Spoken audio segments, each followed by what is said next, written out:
10가지 재앙을 얘기했어요. 근데 나중에 여러분들이 성경을 따로 보면 알겠지만 12장을 보면 여호와의 절기가 2가지가 나와요. 그러니까 중요한 단어가 있는데 10가지 재앙이 12장까지 나오고요. 또 하나가 6월절이 나와요. 또 하나는 오늘 우리가 얘기할 것인데 절기 중에 무교절이 나와요. 그런데 6월절과 무교절은 여러분들이 기억해야 될 게 짝이라고 생각하시면 돼요. 연결되어져. 6월절은 말씀드렸죠.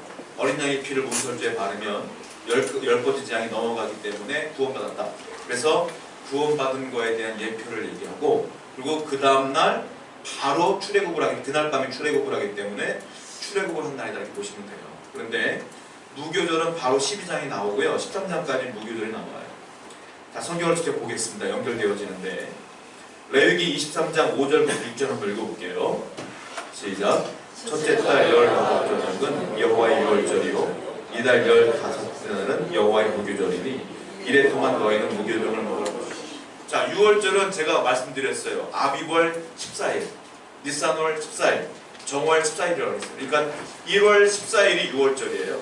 1월 14일이. 그런데 우리가 알고 있는 1월이 아니라 유대력은 봄쯤 될 거라고 말씀드렸잖아요.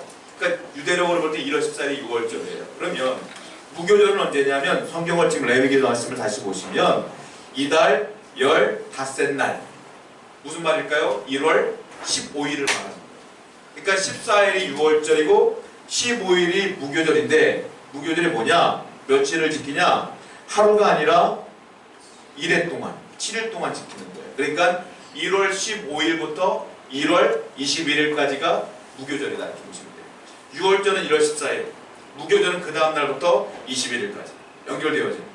그러니까 6월절과 무교절은 쌍이다, 짝이다 이렇게 보시면 되는데, 자, 의미가 왜 그러냐면 6월절은 여러분 알다시피 예수님이 이제 구원하셨다 그 의미를 얘기하는 거예요. 예표하는 거예요. 그럼 무교절은 뭐냐? 예수님께 구원받은 이스라엘 백성들에게 하시는 말씀이에요. 무교절은 뭐냐? 이래 동안 무교병을 먹어요. 무교떡, 그러니까 누룩이 없는 떡을 먹는 게 무교절이에요. 그 무교절은 뭐냐면 이제 예수 믿고 구원받았으면 이스라엘 백성 너희들은 이제 이 무교절을 지키며 거룩하게 성결하게 살아야 될 것이다 연결되어지는 거예요. 구원받은 자의 삶, 성결한 삶을 얘기하는 게 뭐냐? 무교절이다. 레위기를 우리가 강의를 한번 했는데 레위기는 절기들을 모아놓고 편집한 거라면 제일 먼저 절기를 이야기하는 건 출애굽기에 나와요. 출애굽할 당시 하나님이 다 제정해 주신 거거든요. 그걸 이게 정리되지 않은 상태로 나오는 거예요. 그러니까 6월절이 먼저 나왔고 무교절이 두 번째 나오게 돼요. 자, 무교절은 2가지 자세로 지키는 거예요. 첫 번째, 소극적인 자세로 지켜요. 또 하나는 적극적인 자세로 지켜요. 소극적인 자세는 뭐냐면 안 하면 돼. 뭐냐면 제거하는 거예요. 뭐냐? 무교절은 뭐냐? 무교병을 먹는 것인데 누룩을 안 넣으면 돼. 누룩을 제거하면 돼. 그것이 이제 소극적인 자세예요. 적극적인 자세는 뭐냐면 무교병을 먹는 거예요. 2가지로 지키는 거예요. 누룩을 제거하라. 두 번째로 무교병을 먹어라. 간단해요. 무교절을 이렇게 지키는 거예요. 성경을 보겠습니다. 출애굽기 12장 19절 말씀입니다. 읽어볼게요. 시작. 이래 동안은 누룩이 무릇 유교물을 먹는 자는 형빈이든 동국에서 난 자든지 막론하고 이스라엘 회중에서 끊어지리니. 뭐라고 써있습니까? 누룩이 너희 집에서 발견되지 않도록 해라. 누룩이 뭔 줄 아시죠? 누룩 발견되지 않도록 해라. 이게 소극적으로 지키는 거예요. 그러니까 우리 집에서 누룩이 없어야 돼. 이 기간 동안. 또 하나 적극적인 측면에서는 뭐라고 말하냐면 그러면 누룩을 제가 떡을 만들어서 먹어라 이렇게 얘기해요. 성경을 볼게요. 자, 출애굽기 12장 20절 그 다음 절입니다. 20절 시작. 너희는 무교병을 먹을지나 먹어야 되는 거예요. 그러니까 누룩만 제거한다고 지키는 게 아니라 누룩을 제거했으면 떡을 먹어야 되는 거예요. 무교병을 먹어야 돼요. 오늘 본문 말씀을 보면 출애굽기 13장 7절 말씀 보면 2가지가 다 나와요. 자, 한번 성경을 보겠습니다. 본문 13장 7절이에요. 시작. 이래 동안에는 무교병을 먹고 유교병을 내게 보이지 않게 하며 내 땅에서 누룩을 내게 보이지 않게 하라. 2가지가 다 나와요. 떡을 먹어라, 누룩을 보이지 않게 하라. 그러니까 중요한 게 무교절을 지키는 건 2가지 행동만 하면 되는 거예요. 누룩을 없애고 그리고 떡을 먹으면 되는 거예요. 간단해요. 그런데 이게 왜 중요하냐? 의미가 있기 때문에 중요해요. 그러니까 그 단순하게 누룩을 제하고 떡을 먹는 행사가 아니라 그 의미를 되새기면서 먹어야 된다. 그러면 우리가 생각해야 될 게 있어요. 누룩을 제거하라고 했는데 누룩을 제거하라는 건 무슨 의미냐? 하나님께서는 지금 이스라엘 백성, 출애굽을 한 이스라엘 백성들에게 제일 먼저 한 게 유월절을 지키라. 두 번째 말씀하신 게 무교절을 지키라. 중요하니까 말씀하셨겠죠. 누룩을 제거하는 게 무슨 뜻일까요? 자, 출애굽기 12장 15절 말씀을 읽어보겠습니다. 시작. 너희는 이래 동안 무교병을 먹을지니 그 첫날에 누룩을 너희 집에서 제하라. 무릇 첫날부터 일곱째 날까지 유교병을 먹는 자는 이스라엘에서 끊어지리라. 누룩이란 단어가 성경에서 처음 나온 때가 언제냐? 여기에요. 출애굽기 12장 15절에 누룩이란 단어가 처음 나와요. 성경을 보시면. 성경을 보면 여러분들 통독하신 분들은 알겠지만 누룩이란 단어가 종종 나와요. 신약에도 나온단 말이에요. 근데 그 누룩이란 단어가 처음 나온 데가 여기고요. 마지막으로 누룩이 나온 때가 언제냐? 갈라디아서에서 마지막으로 나오고 안 나와요. 갈라디아서 말씀 볼게요. 5장 9절입니다. 한번 읽어볼게요. 시작. 적은 누룩이 온 덩이에 퍼지느니라. 이게 마지막으로 성경에 나온 누룩이 되는 이야기예요. 누룩의 특징이 있죠. 뭐라고 써있어요? 적은 누룩이 온 덩이에 퍼지느니라. 잘 알잖아요. 누룩은 쉽게 말하면 뭐라고 그래? 영어 성경은 제가 봤더니 누룩을 이스트란 단어로 해석을 했더라고요. 우리 이스트 아시잖아요. 저희 어머니도 예전에 그 집에서 찐빵을 만들어 먹을 때 그걸 넣어가지고 부풀어 오르게 해서 먹곤 했단 말이에요. 빵 만들 때 쓰는 거 아닙니까? 누룩도 똑같은 말인데 누룩과 이스트는 비슷해 보이지만 조금 다르긴 해요. 그 이스트는 효모의 일종이라면 누룩은 곰팡이 일종이기 때문에 조금 다르지만 기능은 같아요. 밀가루나 음식에 들어가면 어떻게 돼요? 부풀어 올라요. 그러니까 누룩을 제거해라. 이스트를 제거하라. 이 말은 무슨 말이냐면 쉽게 말하냐면 처음에는 점같이 작게 시작하지만 나중에는 온 덩이에 퍼지는 것이 누룩이기 때문에 제거해야 된다. 이 말이에요. 이게 그 의미가 있는 거예요. 그렇다면 누룩이 온 덩이에 퍼진다, 부풀어 오른다. 누룩은 뭘까요? 그 이야기가 오늘 나온다는 거예요. 자, 성경을 한번 볼게요. 아까 읽은 말씀 출애굽기 13장 7절 말씀을 읽어보겠습니다. 읽어볼게요. 시작. 이래 동안에는 무교병을 먹고 유교병을 내게 보이지 아니하게 하며 네 땅의 누룩을 내게 보이지 아니하게 하라. 첫 번째 누룩은 뭐냐? 죄를 의미하고요. 누룩은 뭐냐? 도덕적인 부패를 의미해요. 그러니까 성경에 하나님께서 보실 때는 이제 너희가 출애굽을 했는데 이제 구원받은 백성이 되었는데 이제부터 해야 될 일이 있다는 거예요. 뭐냐? 너의 집에서 죄를 제거해야 된다. 그리고 다시는 도덕적인 부패 가운데 빠지면 안 된다. 이게 믿는 사람의 삶입니다. 그걸 얘기한다는 거예요. 첫 번째 어떻게 말하고 있어요? 오늘 읽은 말씀에 누룩을 어떻게 하라고요? 보이지 않게 해라. 내게 보이지 않게 해라. 쉽게 말하면 먹지 말라 이 말이에요. 누룩 먹지 말라. 누룩은 먹으면 안 돼. 다른 말로 말하면 죄를 먹으면 안 돼. 이 말이에요. 또 하나 둘째 어떻게 말합니까? 출애굽기 12장 19절 말씀 읽어볼게요. 시작.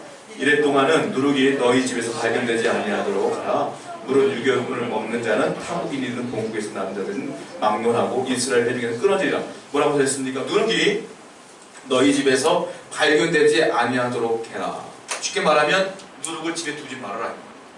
다시 말하면 죄를 집안에 두지 말아라. 너희 집안 모든 사람들은 죄 지면 안 돼 이제. 이 말이에요. 또 하나 출애굽기 12장 15절 말씀을 읽어볼게요.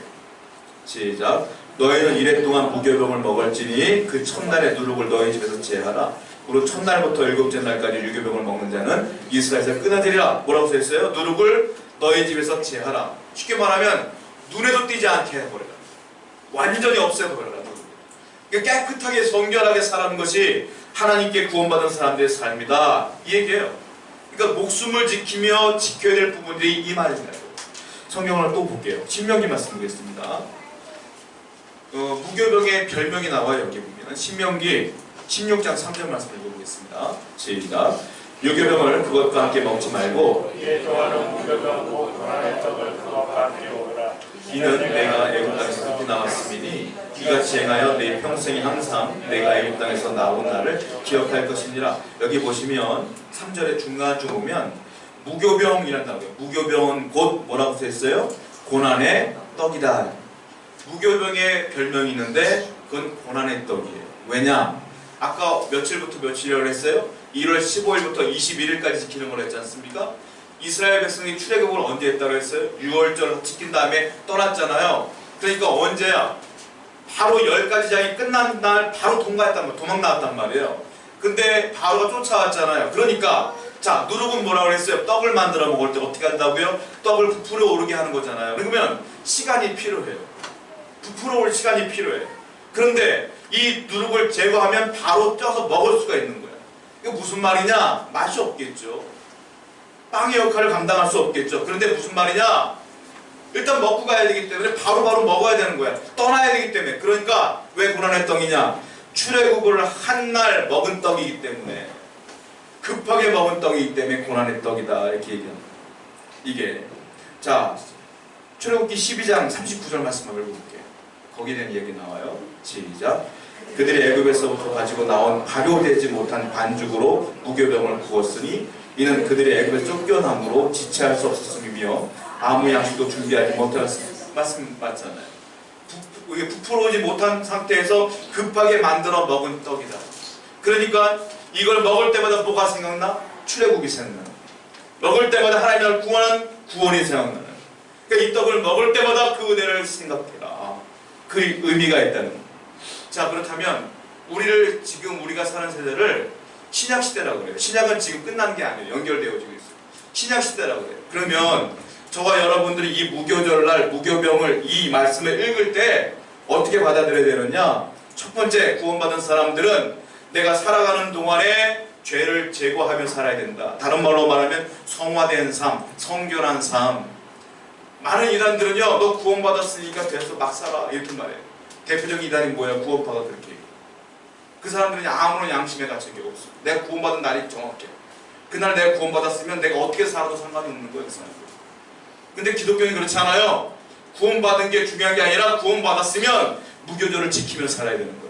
그게 뭐예요? 성결하고 성화되게 살아가야 되는 거예요. 이게 아직도 우리가 구원이 완성이 안 된 거예요, 지금. 여러분은 거룩하게 살아야 될 줄을 믿어요. 부끄러운 구원받는 자가 아니라 하나님께 인정받는 구원자로 살아야 된다는 거예요. 이게 무교절을 지키는 삶이다 라는 거예요. 또 하나, 무교병을 먹는다는 것은 무슨 말이냐면, 아까 말씀드렸어요. 출애굽을 할 때 급하게 나오느라고 먹는 거 아닙니까? 그럼 무슨 의미겠어요? 구원이 급하다, 여유롭다. 뭐예요? 급하다. 많은 사람들이 오해하는 것 중에 하나가 뭐냐면, 내가 사랑하는 누군가에게 복음을 전했어요. 근데 그 사람들이 안 받아줘. 그럼 어떻게 생각하냐면, 그래, 내가 너를 위해 기도할 거야. 내가 한 달 지나 1년 뒤에 다시 한번 너한테 전도할 거야. 그때도 네가 거부하면 또 기도할 거야. 그게 여유로운 마음을 품어. 근데 이 말은 무슨 의미냐면, 구원은 여유로운 게 아니라는 거예요. 구원은 급한 거라는 거예요. 무슨 뜻이냐? 사람이요, 내가 너 한 달 뒤에 전도할 거야 라고 했을 때 한 달 뒤에 어떤 일이 벌어질지 누가 알아? 그 사람. 1년 뒤에 그 사람이 살아있는지 죽었지 어떻게 알아? 그러니까 내가 만날 때마다 복음 전해야 되고 구원을 선포해야 되며 복음을 전파해야 되며 구원의 선물을 받아야 된다는 거예요. 여러분들이 지금 구원의 선물을 받아 여기 있다는 건 그만큼 감사하는 거예요. 왜? 우리 일찍 구원받았어. 일찍 예수를 믿게 되었어. 얼마나 감사한지 몰라요. 이것이 구원이 얼마나 급한 것인지를 깨닫고 살아라, 이런 의미라는 거예요. 자, 그렇다면 우리가 생각해야 될 게 있어요. 제거해야 된다 라고 하는 이 누룩은 뭘까요? 성경을 한번 볼게요. 성경을 전체적으로 보면 누룩이 5가지가 나와요. 신약까지 다 보면. 성경을 보겠습니다. 첫째, 고린도전서 5장 7절 말씀 볼게요. 읽어보겠습니다. 시작. 너희는 누룩 없는 자인데 새 덩어리가 되기 위하여 묵은 누룩을 내버리라. 우리의 유월절이란 곧 그리스도께서 여기 보면 고린도전서에 뭐라고 써있어요? 누룩인데 무슨 누룩? 묵은 누룩. 묵은 누룩이라고 써있어요.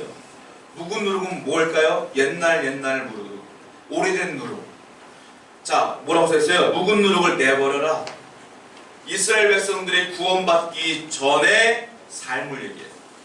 그러니까 내가 구원받기 전의 삶을 뭐라고 말하냐면 묵은 누룩이라고 해요. 내가 예수 믿고 구원받았으면 이제는 새 삶을 된 거예요. 그러면 새로운 사람처럼 살아야지 옛날의 사람처럼 되돌아보며 돌이키며 살지 말아라.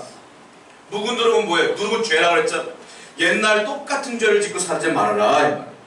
자, 성경을 또 보겠습니다. 그 죄가 무엇인지 구체적으로 나와요. 골로새서 3장 5절입니다. 시작. 그러므로 땅에 있는 지체를 죽이라. 곧 음란과 부정과 사욕과 악한 정욕과 탐심이니 탐심은 우상 숭배니라.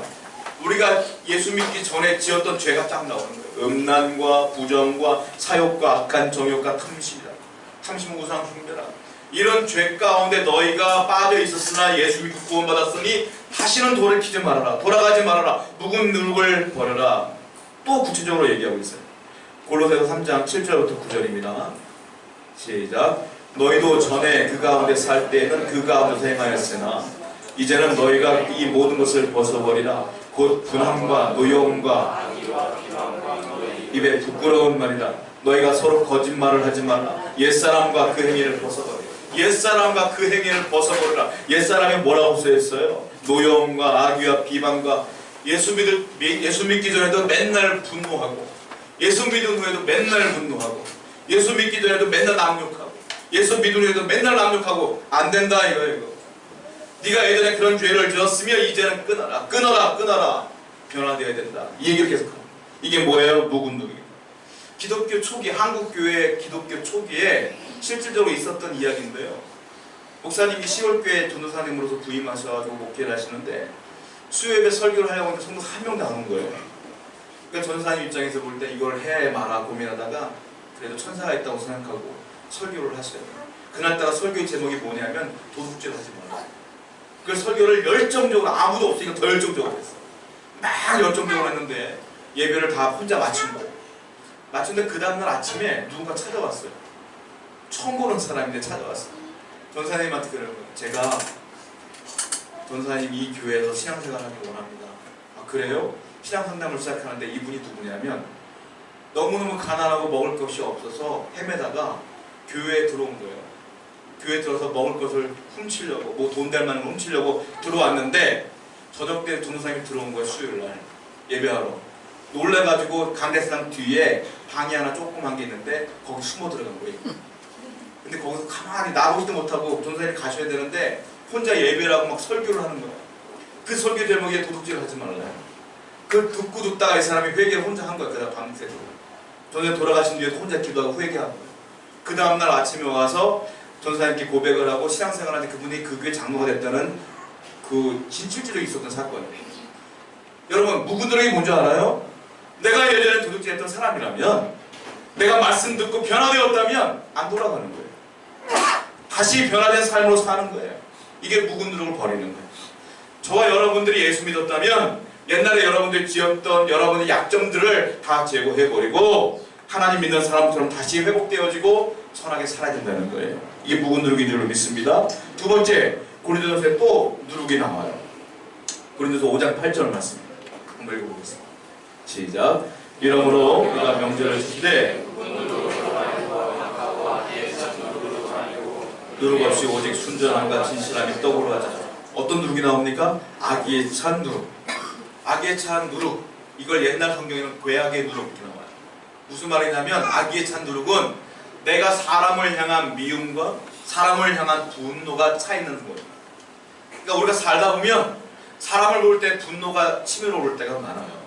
솔직히 이해 안 되는 행동들을 볼 때마다 화가 막 치밀어 올 때가 많아. 그리고 그 사람을 향한 미움이 자리 잡고 있을 때가 너무도 많아.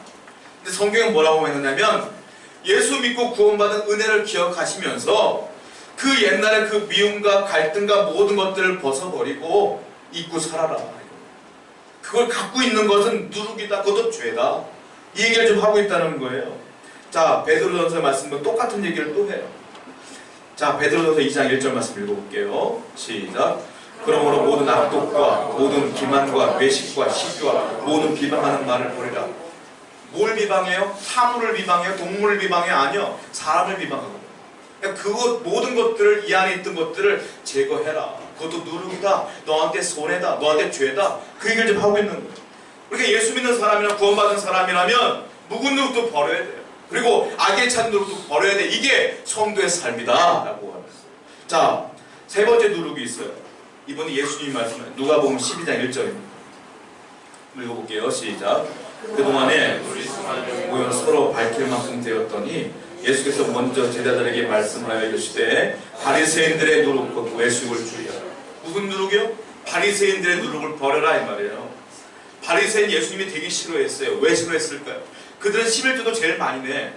그들은 맨날 금식해. 그리고 예배에 인도를 잘해. 성경 교사야. 근데 예수님이 싫어해. 왜 싫어했을까요? 예수님이 바리새인들에게 뭐라고 한 줄 아세요? 이 회칠한 무덤의 자식들아 그랬어요. 회칠한 무덤이 뭘까요? 회칠한 무덤, 아름답게 페인트 칠했다는 거 한마디로. 근데 무덤은 근본이 뭐예요? 죽은 자가 들어가는 곳이 무덤이요. 그 무덤 문을 열면 어떤 냄새가 나요? 향기가 나요? 썩은 내가 진동해. 그러니까 실질적으로는 썩은 내가 진동하는 죽음의 그림자가 있는 곳이 바리새인인데 회칠했어. 아름답게 칠했어. 겉으로 볼 땐 말짱해. 겉으로 볼 땐 깨끗해. 겉으로 볼 때는 아름다워. 그러나 그 속은 더러운 거예요. 그러니까 한마디로 말 이중인격자예요. 외식하는 자. 이걸 예수님이 싫어했단 말이에요. 예수님이 뭐라고 말합니까? 바리새인들의 누룩을 주의하라. 버려라. 예수 믿고 구원받은 우리들은 절대로 이와 같은 바리새인의 무릎이 되면 안 된다. 회실한 무덤이 되서는 안 된다. 우리는 위선의 사람이 되면 안 된다. 내 안에 하나님이 계시면 바깥으로 흘러나와요. 근데 내 안에 죄가 가득한데 바깥으로는 거룩한 척하는 분들 굉장히 많아요. 제가 길진 않지만 목회하면서 여러 가지 상황과 여러 성도들을 만나봤지만 가끔 가다 보면 이렇게 바리새인의 무덤에 회칠한 무덤 같은 분들 종종 만나요. 내가 그분의 삶을 아는데 교회 왔을 때는 그렇게 거룩할 수가 없어. 제가 만난 동기들도 그런 사람도 있었고. 가장 싫어하는 거예요. 여러분, 주님께서 원하시는 건 뭐냐? 똑같이 죄에 빠지라가 아니라 네가 깨끗하게 변화되어 똑같은 삶을 살아라 이 거예요. 욥기서 말씀 볼게요. 똑같은 말을 하죠. 8장 13절 말씀입니다. 욥기 8장 13절 시작. 하나님을 잊어버린 자의 길은 다 잃어갔고 저속한 자의 희망은 무너지니. 이 저속한 자가 무슨 말이냐면 위선자를 말해요. 똑같은 뜻이에요. 하나님을 싫어한다는 거예요. 그들의 희망은 무너질 수밖에 없으니 너희들은 그렇게 살지 마라. 여러분, 하나님 믿는 우리들은 항상 하나님을 믿는 믿음으로 겉으로도 속으로도 똑같은 삶을 살아야 할 줄 믿습니다. 이 얘기를 한다는 거예요. 네 번째, 또 누룩을 조심하래요. 마가복음 8장 15절 한번 읽어보겠습니다. 시작. 예수께서 경고하여 이르시되 삼가 바리새인의 누룩과 헤롯의 누룩을 주의하라. 무슨 누룩이요? 헤롯의 누룩을 주의하라. 이게 재밌는 거예요. 왜냐하면 이스라엘 땅은 아브라함의 후손들이 세운 땅이에요. 거기는. 그리고 실질적으로 야곱의 후손들이 세운 땅이 이스라엘 땅인데 아이러니컬하게도 그 야곱의 후손이 왕이 아니에요. 누가 왕이에요? 헤롯이 왕이에요. 헤롯이 왕이잖아요. 이스라엘에. 헤롯은 누구의 자손이에요? 에서의 후손이에요. 이두메 족속의 자손이 헤롯인데 이두메 족속은 누가 조상이냐면 에서가 조상이에요. 그러니까 야곱의 후손들이 왕이 된 게 아니라 에서의 후손이 왕으로 있는 거예요. 왜 그러느냐? 로마가 전 세계를 장악하면서 로마 황제가 다 다스릴 수가 없으니까 각 나라의 분봉왕을 세워요. 그때 이스라엘도 또 다른 왕을 세우는 거예요. 이 로마 황제가. 누구를 세웠겠어요? 아무나 세웠겠어요? 아니요. 로마를 좋아하는 누군가를 세웠겠죠. 쉽게 말하면 로마를 찬양하고 로마법을 좋아하고 거기다가 돈도 많았으면 좋겠어. 거기다가 로마 황제에게 뇌물을 바치는 사람이 좋겠어. 그래서 헤롯이 이두메 족속에게 돈이 많은 집안. 이 사람들이 로마를 찬양하며 그 뇌물을 엄청 바쳤어요. 그래서 로마 황제가 헤롯을 왕으로 앉힌 거예요. 지금. 그 사람들이 또 대대로 왕을 또 앉아요. 헤롯 대왕이 있고 아그리빠가 앉고 계속 헤롯이 왕이 되는 거예요. 그리고 이 사람들이 뭐라고 말하냐면 언젠가 메시아도 우리 자손에서 나올 거야. 이렇게 엄한 소리를 해요. 그러니까 로마에 대해서는 로마법에서는 확실하게 알고 있지만 성경은 무지한 사람들이 누구냐? 헤롯이다. 이렇게 보시면 돼요. 예수님 뭐라고 말하냐? 헤롯의 누룩을 조심하라. 쉽게 말하면 뭐냐? 로마에게 타협한 사람들을 말해요. 무슨 말일까요? 세상에 타협하지 말아라 이 말이에요. 헤롯의 누룩을 조심해라. 세상과 타협하지 말아라. 믿음 생활 똑바로 지켜야 해요. 우리가 신앙생활 하다 보면 세상에 한 발 놓고 교회 한 발 놓고 주일날 올 때는 거룩한 교인의 모습으로 세상 나가면 똑같은 모습을 살 때가 많다. 이거 주님이 경고하시는 거예요. 난 다 알아. 이렇게 살지 마. 예수님께서 볼 때 묵은 누룩이나 바리새인의 눈에 헤롯의 눈에 똑같은 거예요.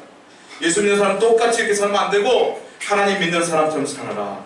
타협하지 말아라. 여러분 믿음 생활 끝까지 잘 해나가시면서 타협하지 말고 성경대로 살기 위해 애쓰는 저 여러분에게 축원드립니다. 다섯 번째 누룩이 나와요. 마태복음 16장 6절 말씀이에요. 예수님이 또 말씀하셨어요. 시작. 예수께서 이르시되 이번엔 무슨 누룩이에요? 사두개인들의 누룩을 조심해라. 예수님이 싫어하는 사람들 누구예요? 바리새인, 사두개인. 바리새인은 쉽게 말하면 종교 권력자예요. 종교를 꽉 잡고 있어요. 사두개인들은 누구냐? 정치인들, 쉽게 말하면. 이 사람들이 돈이 많아. 이 사람 돈을 가지고 물수도 해가지고 정치를 꽉 잡고 있어요. 사두개인들은 오늘날 말하면 누구냐? 이단을 얘기해요. 이단. 왜냐? 사두개인들은요 성경을 읽는 것들은 안 믿어요. 바리새인들은 그래도 성경 교사예요. 성경을 믿어요. 이 사람들은 예수를 안 믿는 것이지. 구약 성경을 믿어. 근데 사두개인들은 어떻게 주장을 하냐면 부활은 없다. 귀신도 없다. 천사도 없다. 라고 주장하는 게 사두개인이야. 이건 완전히 이단이야. 이 사람들. 그러니까 예수님께서 뭐라고 말하냐면 사두개인들 누룩을 조심해라. 여러분 우리가 신앙생활 하다 보면 이 땅을 보면 옛날이나 이때나 지금이나 뭐가 많냐? 이단이 많아. 이단. 지금만 있는 게 아니라 옛날에는 이단이 많았던 거예요. 그러니까 교회 안에서 뭘 조심해야? 이단을 조심해라. 이단에 빠지지 말아라. 개인적으로, 가정적으로, 교회적으로 절대 이단에 빠지지 말라. 성경 중심으로 살아야 된다 이 말이에요. 절대 이단에 빠지면 안 된다. 성경 한번 볼게요. 사도행전 23장 8절 말씀입니다. 시작. 이는 사두개인은 부활도 없고 영도 없다 하고 바리새인은 다 있다 그랬잖아요. 바리새인은 다 있다고 그래. 사두개인은 다 없다 그래. 그러니까 실질적으로 이단은 누구냐? 사두개인. 성경적으로 전혀 안 맞아 있어요. 그러니까 이단을 조심해라. 오늘날 많은 교회가 골머리를 앓고 있는 게 뭐 이단 때문에 골머리를. 많은 교인들이 이단에 빠져. 제가 알고 있는 누군가도 이단에 빠진 사람이 있어요. 너무 안타까워서 그 어머님이 기도 부탁한 것도 들은 적이 있어요. 여러분 영혼이 죽는 거예요. 영혼이. 그러니까 예수님께서 말씀하세요. 묵은 누룩도 조심하고 바리새인 누룩도 조심하고 사두개인 누룩도 조심하고 헤롯 누룩도 조심하고 다 조심해야 돼. 죄 짓지 말아라. 이단에 빠지지 말아라. 타협하지도 말아라. 그 얘기하고 있는 거예요. 분노하지도 말아라. 이것이 신앙생활하는 우리들의 삶이다. 그렇다면 어떻게 어디서 이 누룩을 제거해야 될까요? 첫 번째, 내 개인의 삶에서 제거해야 돼요. 항상 하나님 말씀 중심으로 살아야 될 줄 믿습니다. 두 번째, 어디서 제거해야 돼요? 가정에서 제거해야 돼요. 나뿐만이 아니라 내 와이프도, 내 아이들도, 내 딸도, 내 손주들도 전부 다 죄 짓지 않고 살아요. 나만 죄 안 짓는다고 은혜 받는 거 아니에요. 다 하나님 은혜 가운데 거해야 돼요. 그리고 또 어디서 제거해야 돼요? 내 사업장에서 제거해야 돼요. 저 사업 안 하는데요. 직장까지 포함한 거 말하는 거예요. 내 직장에서도 솔직히 직장 생활하다 보면 상사 싫어요. 싫지요. 좋은 사람만 있을 수 없잖아요. 그것도 제거하라. 하나님께서 원하시는 거예요. 예수 믿는 사람이라면 다 네가 죄가 되니까 다 없애요. 그리고 성경 한번 볼게요. 출애굽기 13장 7절 말씀. 한번 읽어보겠습니다. 시작. 이래 동안에는 네 땅에서 누룩을 내게 보이지 않게. 여기 보면 네 땅이란 단어가. 네 땅. 이게 뭐예요? 네가 거하고 있는 사업장, 직장 여기를 말하는 거예요. 네 땅에서 제거해라. 그 누룩을 제거해라. 그래서 누가 뭐든지 간에 네가 하나님 믿는 사람처럼 살아라. 그렇게 살아라. 네 번째, 교회 안에서도 없애야 돼요. 교회 안에도 누룩이 있어요. 제가 목사이지만 속상할 때가 있어요. 가끔 가다가 지방에 있어요. 교회끼리 모여서 지방회를 이루는데 지방회에서 가끔 가다 지방회가 2월 달에 있는데 1월쯤 되면 전화가 막 저한테 계속 와요. 모르는 분들한테. 뭐라고 전화하면 저는 아무개 목사인데요. 이번에 지방회 회장 나갔어요. 저 좀 투표해주세요. 너 얼굴도 몰라요. 투표해주세요. 아무개 장로인데요. 저 그런 적 너무 많이 받아요. 그리고 또 지방회 끝나면 총회가 나와. 총회는 지방회 목사님들 다 가는 게 아니라 지방에서 뽑힌 몇 분이 가는 거야. 제 총회 가서 인정받고 싶은데 지방에서 저를 뽑아주세요. 전화 계속 나가요. 저 그때마다 기분이 되게 안 좋아요. 어찌하여 교회도 어찌하여 목사님들도 세상의 논리와 똑같이 살아갈까. 또 그런 생각이 들어요. 저도 제 얼굴에 침 뱉기지만 너무 속상할 때가 많아요. 여러분 교회 안에 누룩이 있어요. 성도들 안에 누룩이 있어요. 제거하라는. 개인뿐만이 아니라 가정뿐만이 아니라 사업장뿐만 아니라 교회 안에 누룩을 제거해요. 그래야 하나님 보실 때 아름다운 교회와 아름다운 성도가 된다 이 말이에요. 자, 성경을 한번 볼게요. 그럼 어떤 일이 벌어지는지 아세요? 이런 일이 벌어져요. 요한일서 1장 7절 말씀입니다. 시작. 그가 빛 가운데 계신 것 같이 우리도 빛 가운데 행하며 우리가 서로 자기 믿고 또 하늘 예수의 빛가 우리를 모든 죄에서 깨끗하게 하실 것이다. 여러분, 누룩을 제거한 떡이 뭘까요? 누룩을 제거한 떡. 누룩은 죄라고 그랬지 않습니까? 그 죄를 제거한 떡이 뭘까요? 성경에 예수님께서 하나님 말씀을 얘기할 때 뭐라고 말했어요? 생명의 양식이라고 했어요. 생명의 떡이라고 말씀했어요. 그러면 누룩을 제거한 떡은 뭐겠어요? 하나님 말씀을 말해요. 그러니까 우리는 뭐예요? 하나님 말씀을 먹어야 돼. 하나님 말씀을 먹어. 누룩을 제거한 사람은 또 하나님 말씀을 먹으면 어떤 일이 벌어지냐? 요한일서 1장 7절을 보면 빛 가운데 거하게 된다. 빛 가운데 거하면 어떤 일이 벌어지냐? 하나님과 내가 사귀게 된다. 사귐이다. 교제하게 된다. 하나님은 아무나 교제하지 않아요. 죄가 있는 자와 교제하지 않아요. 이 누룩을 제거한 자와 교제한다. 말씀 가운데 거한 자와 교제한다. 그러면 어떤 일이 벌어지느냐? 하나님과 나와 교제가 이루어지면 이런 축복이 있어요. 신명기 28장 12절 말씀입니다. 시작.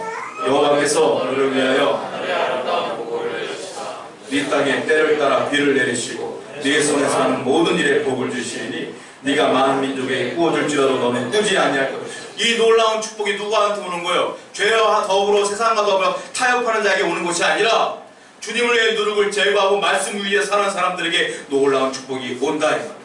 여러분, 바로 이 놀라운 축복이 여러분 가운데 있음을 기억하셔서 이 축복을 다 누리며 사시는 여러분 되기를 축원드립니다. 우리 찬양하도록 하겠습니다.